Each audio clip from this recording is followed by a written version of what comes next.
If you told me a year ago that the woman I loved would one day toast to my humiliation in front of her family, I'd have laughed it off. Or maybe cried. I honestly don't know which would have felt more fitting. My name's Kyle, I'm 36, and I used to believe in fairy tales. The kind where you marry your best friend, grow old together, and weather whatever life throws at you.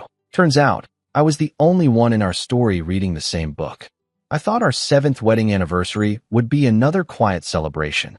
Maybe a dinner at our favorite spot by the harbor, or a movie night at home, her curled up beside me like she always used to on chilly evenings. I didn't expect a party, and I definitely didn't expect a spectacle. But before we get there, before the champagne glasses clinked and my wife delivered her little speech, I need to rewind. Because I don't want you thinking this came out of nowhere. The signs were there. Hindsight has a way of spotlighting all the red flags you ignored in real time. I met Lauren when we were both 27. She worked in marketing, sleek, driven, always the smartest person in any room. I was the quieter one, an engineer, more comfortable solving systems than navigating social circles. But we clicked. She said I made her feel calm, grounded. I told her she made me feel seen. That was enough, back then. Our first few years were golden. She laughed at my dry jokes, called me her safe place, and I thought we were invincible. We weren't rich, but I had started a small automation company with a couple of old college buddies, and it was growing slowly but steadily. She was killing it at her agency, rising through the ranks. We bought a modest house in a quiet neighborhood. Nothing extravagant, just ours. We shared dreams like people share coffee, every morning, effortlessly. But things started shifting around year 5. At first, it was little things. Lauren would roll her eyes when I brought up work. Not in a mean way, just disinterested. Dismissive. If I had a tough day dealing with a bug in our latest software patch or a setback with a client, she'd say things like, maybe you should let someone else handle that part, or you stress too much over boring stuff. I chalked it up to stress. Her job was demanding, and we'd just started trying for a baby, which brought its own pressure. Then came the family gatherings. Lauren's family was always a bit intense. Her mother, Cynthia, was the kind of woman who wore diamonds to Sunday brunch and never missed a chance to comment on someone's outfit or income. Her brother, Logan, was a finance bro caricature, always talking about leveraging assets and making passive income off other people's labor. Her dad, Martin, was quieter but seemed to carry the same air of superiority, like everyone else was playing life on easy mode and they were competing on a higher level. From day one, I could tell I wasn't their ideal pick for Lauren. I didn't come from money. My parents were public school teachers. I wasn't flashy. I wore sneakers to their fancy dinner parties. I drank beer instead of wine. But Lauren always told me it didn't matter. They don't get to choose who makes me happy, she'd whisper, and for a while, I believed her. But at a family barbecue 2 years ago, something shifted. Logan made a snide remark about how tech guys are just blue-collar with Wi-Fi, and when I laughed it off, Lauren didn't defend me. In fact, she laughed too. Not nervously, not out of politeness. She genuinely found it funny. I remember looking at her, trying to catch her eye, and she just turned away to get another drink. I let it go. One joke, I told myself. Don't be sensitive. But then came Thanksgiving. Cynthia was hosting, and everything was, as usual, over the top. Caterers, a string quartet, gold-trimmed napkins. At dinner, Cynthia turned to me and said, "So Kyle, still tinkering with wires and circuits? Or has your little company finally gotten out of the garage?" She smiled sweetly, but her eyes were sharp. Lauren didn't say a word. In fact, she changed the subject to how Logan just closed a big deal in New York. That night, on the way home, I brought it up. I told Lauren it bothered me that her family treated me like some underachieving intern. She sighed. "Kyle, they're just joking. Can't you take a joke?" I asked her if she respected what I did.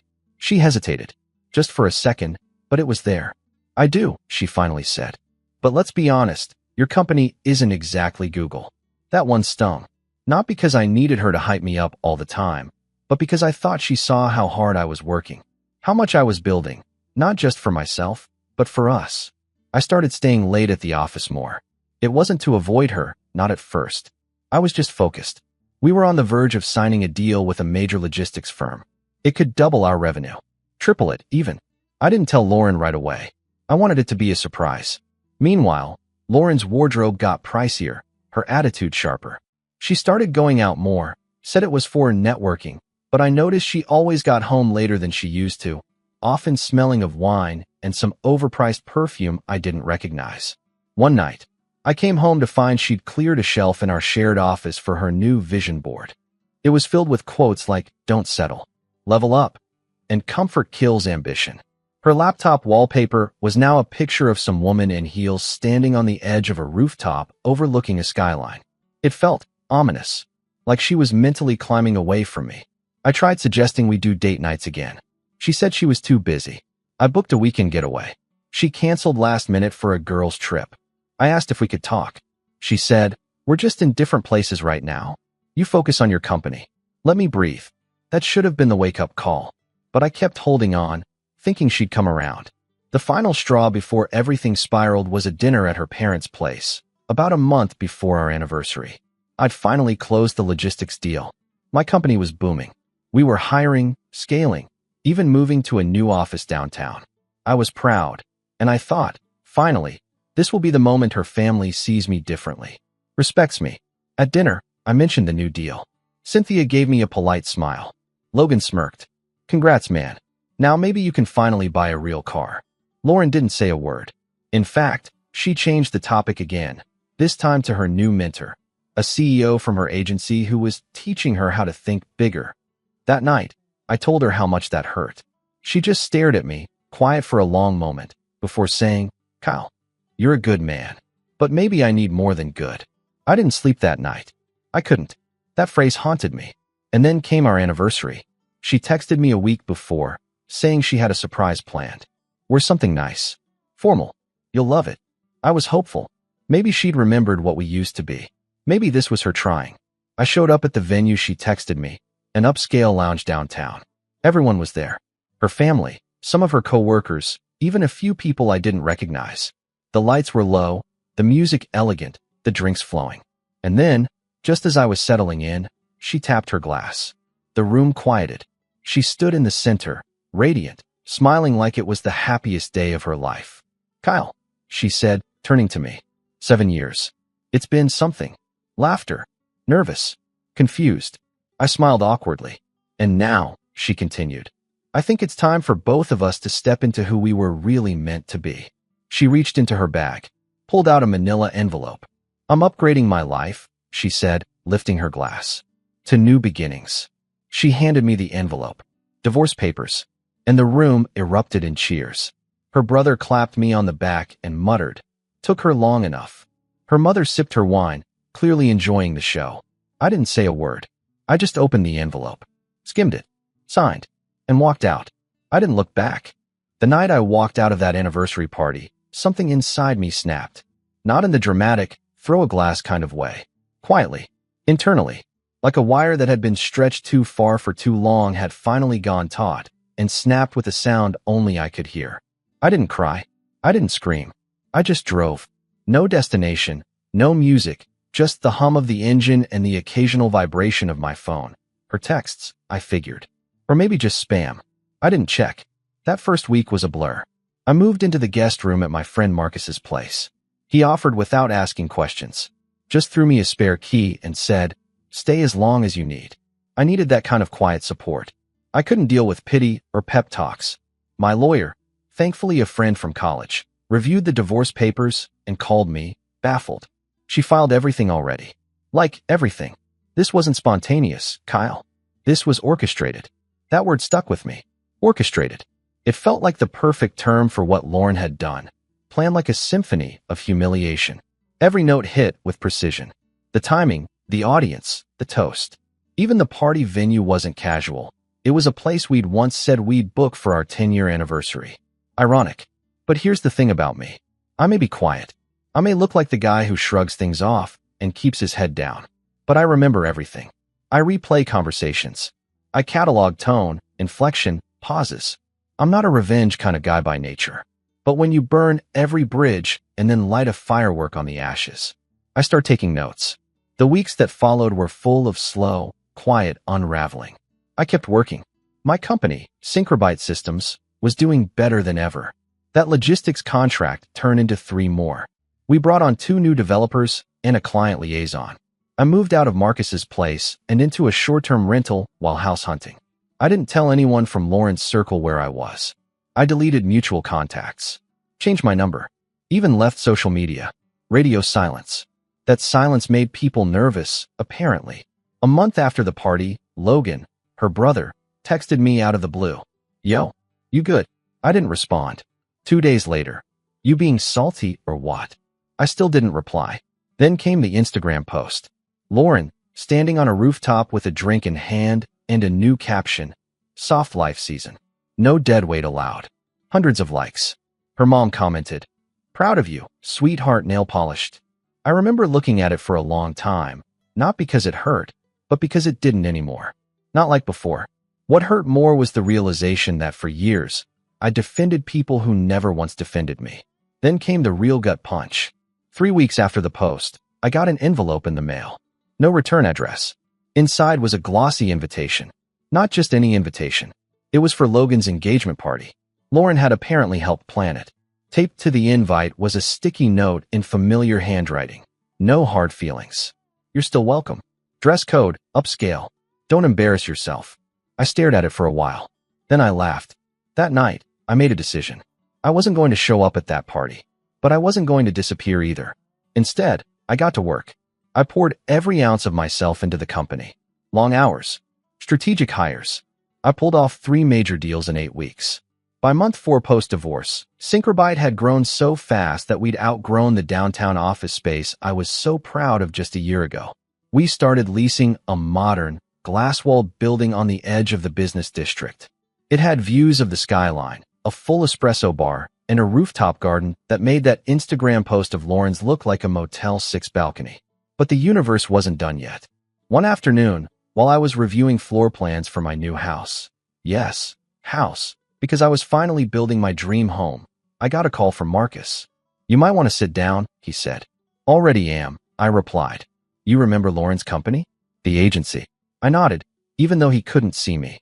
They just laid off 30% of staff. Guess who was one of them? I blinked. No way. Oh yeah, budget cuts. New leadership. They axed the entire department she was climbing through. Apparently, her mentor jumped ship last month. Lauren's out. I didn't say anything. I didn't even know what to feel. Pity? Satisfaction? Emptiness. Then he added, Cynthia's spa closed too. Apparently some back taxes and shady bookkeeping. Within days, things began to unravel faster. Lauren's Instagram changed tone. No more rooftop cocktails or empowerment quotes. Just vague, moody captions. One read, not everything goes as planned. Just gotta keep going. No likes from Logan or Cynthia. Strange. A week later, I got another envelope in the mail. No return address again. Inside, a letter from a landlord. Apparently, Lauren had listed me as an emergency contact years ago when we rented a vacation place together.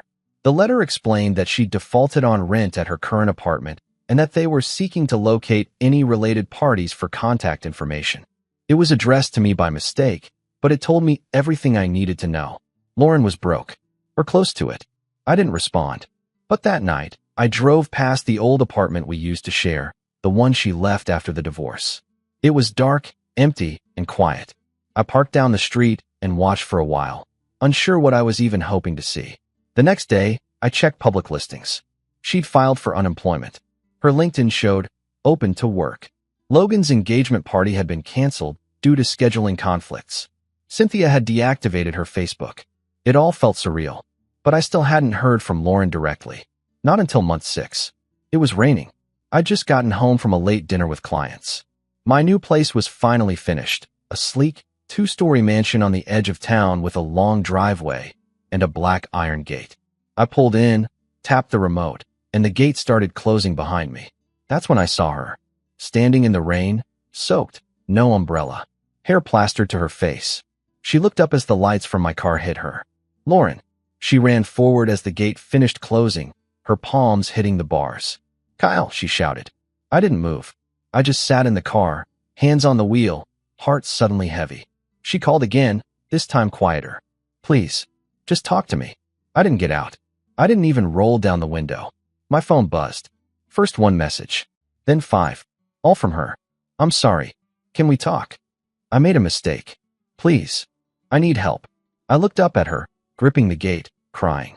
That same gate she'd metaphorically shoved me out of 6 months ago. Now it stood between us, physically, silently, as the rain poured down and she pleaded with the one person she'd once discarded for a photo op. I didn't open the window. I didn't open the gate.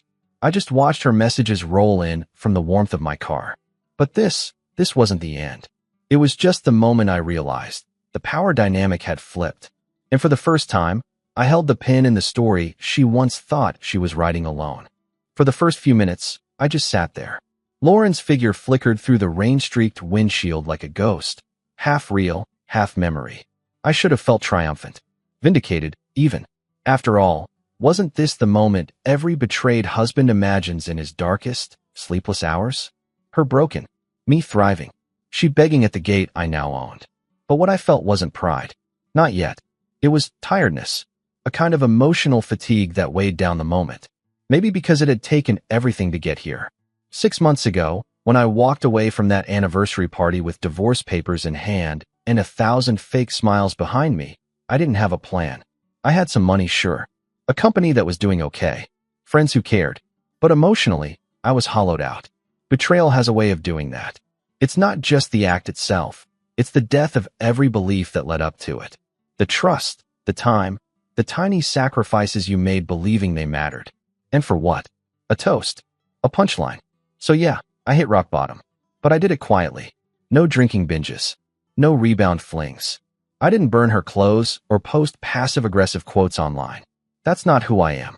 Instead, I folded into myself. I became surgical with my time, my emotions. My calendar filled with client calls and code reviews and strategic meetings, but my nights were silent. Lonely, even. I kept a spare toothbrush at Marcus's place for weeks longer than I needed to. Not because I didn't have anywhere else to go, but because I wasn't ready to call any place mine again. I started journaling. It's not something I ever thought I'd do, but my therapist, yeah, I started therapy too, recommended it. At first, it was just rage. Pages and pages of what I wished I'd said that night. Things like, how long did you plan it? Was I just a stepping stone for you? Did you ever really love me? Or just the version of me you thought you could upgrade from later? But over time, the rage turned into reflection. And then strategy. See, I realized something in that silence. I'd been shrinking for years. Playing small to keep the peace. Making myself easier to digest so Lauren wouldn't feel the need to spit me out. I had ambitions. Big ones. But I'd muted them because she once said, don't be one of those guys who thinks money fixes everything. So I worked hard, but never flashed it. I invested, but never celebrated. I'd downplay success so she wouldn't feel overshadowed. I was done with that. Synchrobyte had potential, serious potential. And now, without the emotional drain of a toxic home life, I could pour myself into building it properly. I hired a leadership coach. Not some cheap motivational speaker, but a guy who'd helped startups scale fast and clean. He worked with me 3 times a week.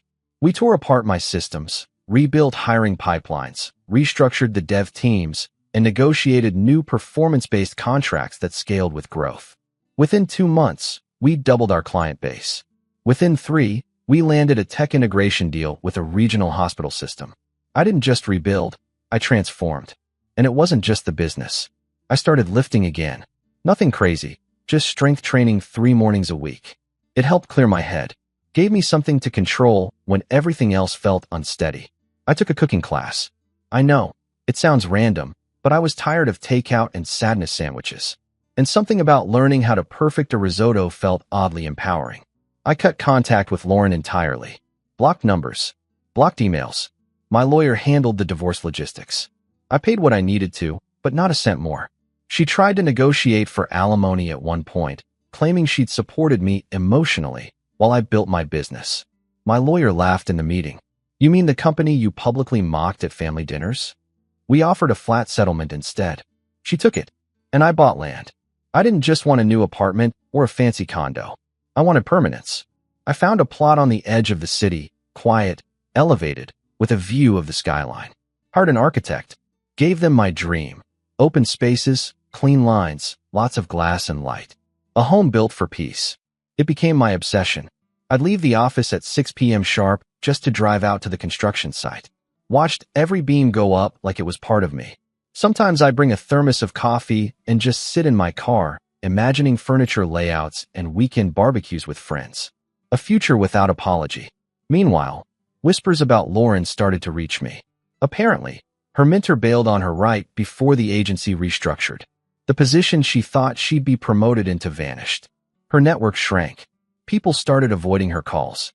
She'd gotten a reputation for being, well, ruthless, and not in the flattering sense.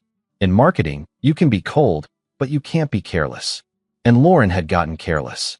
One contact told me she tried launching her own consulting brand. Lasted 3 weeks. No clients. A few Instagram posts, then radio silence. And then I heard about Cynthia's mess. The spa she owned with her sister had been audited. Some shady write-offs, missed taxes, and a whole lot of debt under Cynthia's name. She tried to offload some blame onto Lauren, but Lauren wasn't listed as an owner. Cynthia ended up downsizing her home. Logan had to cancel his engagement party, not because of scheduling conflicts, but because the bride-to-be found out he'd been gambling their savings on crypto projects. It was like the whole family had built their lives on a pile of glitter and glass, and now the rain had come. But even then, I kept my distance. Until the house was done. Until I stood on that rooftop patio, looking out at the skyline with a glass of bourbon in hand, feeling something I hadn't felt in years, peace. Not happiness, not yet, but peace. Then came that night in the rain. Lauren, soaked, begging, hands wrapped around the iron gate like a penitent trying to enter a sanctuary she once desecrated. And still, I didn't open the gate. I couldn't. Not yet. Because something about seeing her like that, so small, so desperate, flicked a switch in me. I remembered how she used to talk about me to her friends. The little comments like, he's great, but not very ambitious. Or, I love him, but sometimes I feel like I'm dragging him up with me. And now here she was. Homeless. Jobless. Crying. Not on some symbolic level, but literally crying in the rain outside the mansion she never saw being built. The old Kyle might have cracked. Might have pitted her. Might have thought this was his chance to be the bigger person. But the man she discarded at that party was gone. Buried under 6 months of silence, steel, and self-respect. I didn't let her in that night. But I didn't delete her messages either. I went inside. Took a hot shower. Ate reheated chicken marsala I'd made the night before. Sat at the grand oak desk in my study and opened my laptop. And then, out of morbid curiosity, I clicked on her LinkedIn. Still open to work. Still nothing new. Then I saw her new post. Just 3 lines. I messed up. Burned bridges I thought I'd never need again. If anyone's hiring, I'm available. Humbled. Ready. Dozens of reactions. A few "you got this" comments. But no offers. I closed the tab. Then my phone buzzed again. Another message from her. I'm sorry. I don't need anything. Just closure. Please. I didn't reply. I stared at the blinking cursor in the message box for a long time, my fingers hovering over the screen. But I didn't type.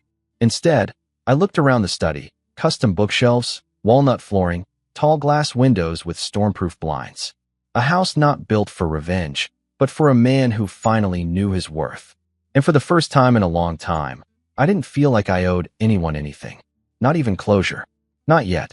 The rain had stopped by morning, but the dried streaks of it on my gate and the muddy footprints just beyond it lingered like evidence. Evidence that she had been there. Evidence that she'd been willing to stand in the cold for over an hour, trying to catch my attention, something she used to take for granted when we were married. I didn't tell anyone about the visit at first. Not Marcus. Not my team. Not even my therapist. I needed time to process what it meant. Was it desperation? Manipulation? Guilt? Or maybe just her final Hail Mary because she had nowhere else to go? Whatever it was, it woke something in me. Not hate. Not pity. Just clarity. For months I'd been focused on rebuilding. On healing. On protecting my peace. But now, something had shifted. She had tried to publicly destroy me, and I had survived. Thrived, even. But survival wasn't the end. There was one piece missing. The final turning of the knife that would ensure I was never seen as the same Kyle she once mocked. I didn't want revenge for revenge's sake. I wanted something cleaner. Something permanent. Not a spectacle. Just justice. Something that would shift the story from Kyle the ex she humiliated to Kyle, the man who rose from ashes while she drowned in smoke. So I started planning. Step 1. Information. You can't fight what you don't understand. So I reached out to someone I hadn't spoken to since the divorce, Devin. Devin was Lauren's ex-coworker, someone she used to trash talk all the time. Called her too soft, too sentimental. But Devin had always been kind to me, and she messaged me after the divorce to say she was sorry for what Lauren did. I'd never responded. Now, 6 months later, I dug through my old messages, found hers, and sent a reply. Appreciated your message. Hope you're doing well. Quick question. Did you ever end up at Strateg Agency? She responded within minutes. Hey Kyle. Wow, long time. Yeah, I'm at Strateg now. Been here about 4 months. What? Just curious. Heard Lauren tried applying there. Another ping. She did. Came in strong, name dropped all over the place. Didn't go well. Our manager remembered her from a pitch where she undermined the client to their face. Total red flag. Did she know you were there? Yep. Tried to pretend like we were besties. HR wasn't buying it. What's going on? I paused. Just gathering context. Thanks for being honest. Always. You deserve better. That was the first breadcrumb. Lauren's reputation had followed her, and not in a good way. The industry was smaller than she realized, and burning bridges had cost her more than just job offers. Her name had become synonymous with risky hires and unpredictable behavior. Step 2. The public image. Lauren used to live for perception. Her Instagram, her LinkedIn, her social circle, all curated like museum pieces. But now that the pedestal had crumbled, I wondered how much of her world still saw her as the woman who upgraded her life. So I called Marcus. I need a favor, I said. Name it. I want to host something. Quiet, private, but strategic. He chuckled. You mean like a revenge party? Not exactly. More like a soft launch. Let people see what I've built. Let the right people be in the room. Got it. Who's on the guest list? That's where it got fun. I started listing names. Former clients. Industry contacts. A few of Lauren's old colleagues who'd reached out after the divorce. Even Cynthia's former partner at the spa, the one she burned when the audit happened. The goal wasn't to flaunt success. It was to reclaim the narrative. To remind people that I wasn't some quiet guy who got dumped. I was a builder. A leader. Someone they wanted to align with. We planned a rooftop gathering at my new place. Sunset, catered, minimal press. Just enough photos to make their way onto LinkedIn and the social feeds of the right people. Step 3. The chessboard.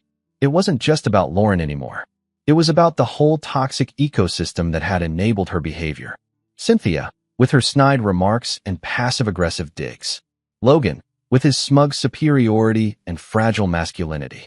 And Lauren, the queen of the show, who thought life was just a sequence of power plays. I started making subtle moves.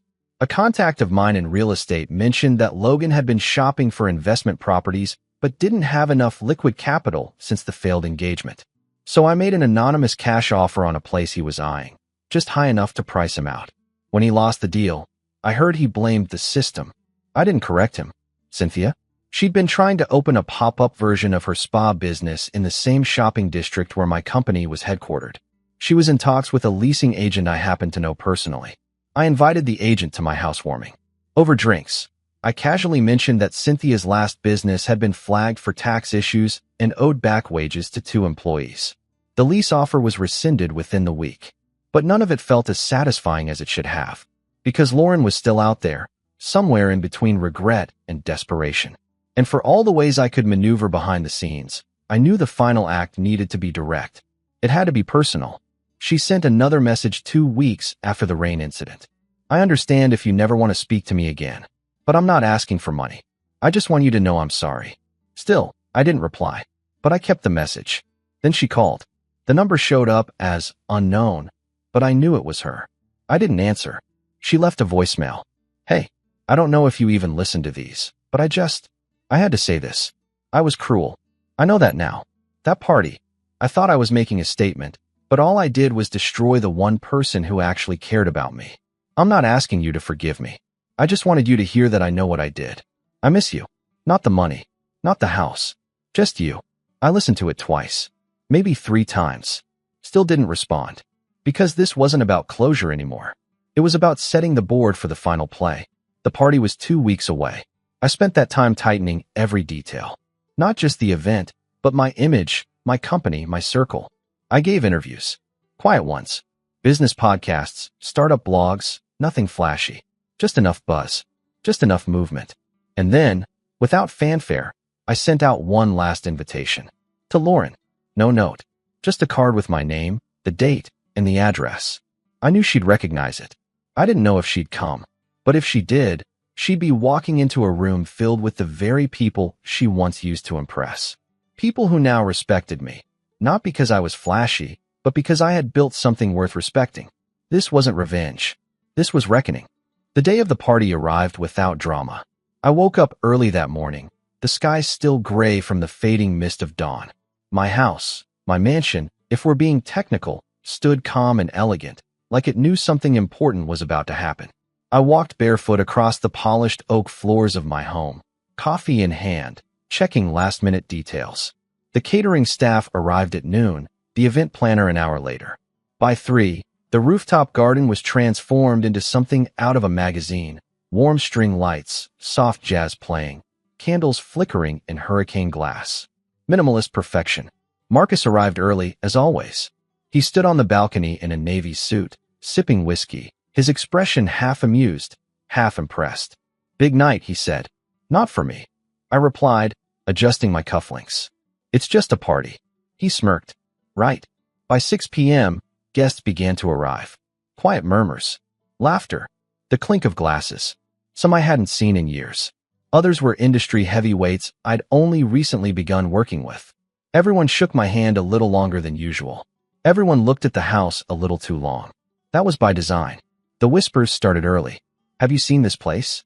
Is this Kyle's? Did you hear about the expansion? I smiled politely, played the host, and offered refills. I wasn't trying to boast. I was just letting the silence speak for itself. At 7:13, she arrived.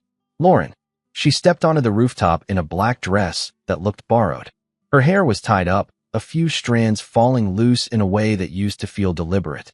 Tonight, it looked accidental. She was thinner than I remembered. Not sickly, just faded. As if the brightness she once carried had flickered out, leaving the frame intact but the soul dulled. She scanned the room until she saw me. Our eyes met across the crowd. She didn't smile. Neither did I. For a moment, the room hushed in my mind. The kind of tunnel vision you get when something irreversible is about to happen. But then the moment passed, and the music, the chatter, the evening continued. I walked over calmly, a glass in each hand. Pinot Noir, I asked, offering one to her. She hesitated, then took it. You look good, she said. So do you, I replied. A lie, maybe, but I didn't need to win on that front. We stood at the edge of the balcony, overlooking the skyline. The same skyline she used to post on Instagram, quoting motivational nonsense about owning your future and upgrading your life. The same skyline that now sat beneath my feet, not hers. Why did you invite me? She asked finally. I took a sip. Because I wanted you to see the view. She didn't speak right away. Then, I'm not going to beg. I already did that. I know. She turned to face me, her voice quieter. I was stupid, Kyle. I thought I needed more. I thought you were holding me back. You didn't just leave, I said. You staged it. You choreographed my humiliation like it was some performance art. She flinched. Good. I know, she whispered. Was it worth it? I asked. Tears welled up in her eyes. She blinked them away quickly, embarrassed. I thought I had it all figured out. The job, the status, the future. She laughed bitterly. Turns out, I had no idea how fragile everything was. I didn't respond. She didn't deserve a comforting word. But I did listen. That much I could offer her. Then she asked the question I'd been waiting for. Is there any part of you that still misses me? And there it was. The opening. I looked at her for a long time. Studied her face. Not the one I fell in love with years ago. That woman was gone. This one, this version, was just the echo of who she used to be. I said. For a while. A pause. But then I realized the version of you I missed never really existed. Her eyes filled again. This time, she didn't blink it away. I thought I was upgrading, she said. That night, it was supposed to be my moment. And now, I lost everything, she said. I live with a friend. I can't get hired anywhere. Even my mom won't return my calls unless I promise her money I don't have. That's not my fault. I know, but I don't know how to move forward. Another opening. And this time, the final one. I leaned in slightly, lowering my voice. You don't move forward by dragging someone back in. Then I reached into my jacket and pulled out a small, cream-colored envelope. She looked at it, confused. What's this? Your chance. She opened it slowly. Inside was a check. $10,000. Her eyes widened. Kyle, I didn't come here to ask for. It's not a gift, I said, interrupting her. It's payment. For what? I nodded toward the party. This entire event was about perception. You showing up here completes the picture. You came in from the rain. You saw what I built. You were civil. We spoke. It closes the loop. She stared at me, stunned. I needed everyone to see that chapter closed. Not a dramatic fallout. Not a tragic story. Just done. You being here gives me that. The check is compensation for your role in that closure. She held the check like it burned her fingers. You're buying closure? She asked, almost offended. No. I built closure. This is just the receipt. Silence. Then she folded the check, slipped it back in the envelope, and nodded slowly. You really are a different man. No, I said. I'm the same man you underestimated. That's the difference. With that, I turned and walked away. Back to the warmth, the laughter, the people who saw me for who I was, without needing me to shrink to fit their expectations. I didn't look back. Later that night, after the guests had gone and the lights were dimmed, Marcus joined me on the balcony again. Well, he asked. She took the check. He raised an eyebrow. Seriously? Yep. Slipped it in her purse like it weighed 10 pounds. He laughed. You're colder than I thought. I'm not cold, I said, sipping the last of my drink.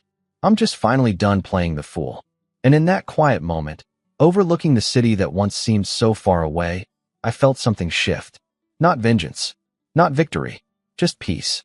The kind of peace that comes when the storm is over, the flood has passed, and you're standing on solid ground. Alone, but free. And that, I realized, was the real upgrade. Not her life. Mine.